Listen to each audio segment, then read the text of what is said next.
kafijā, tava brīvdienā, vakar gravitācijā nenoturējā.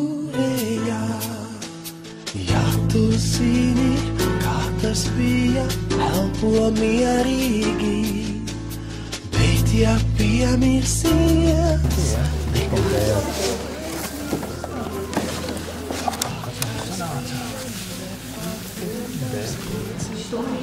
Nu, kā jūs to dziesmu? Patīk jums tā dziesma? No. Man atgādina kaut kāds vasaras brīvdienas. Vasaras brīvdienas, jā? Jā. Man arī vasaras brīvdienās viņa patikās. Tā tonalitāte man atgādina. Bet tur vispār gandrīz nebija par kafiju, tur vairāk bija stāsts dzīves.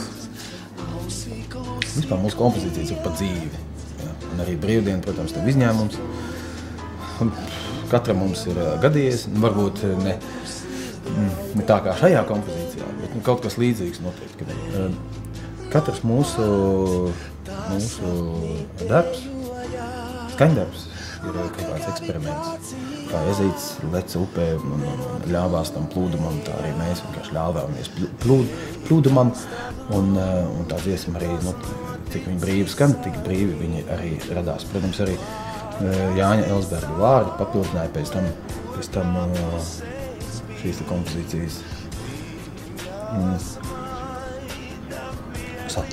satura, ielēja viņus satura. Bet, protams, jau no sākuma bija šūba dubi, Jā, un šis te gadabalus gadījums liecina par to, ka tā dziesma nav pazudusi. Un arī šis stāsts beidzas laimīgi. Bija varbūt skumīgi tam otram čalim, kuram nepaveicās, bet, ja nevar noturēt meiteni, tad nevar, ko tur liekties. Un tā viņi dzīvo ilgi un laimīgi.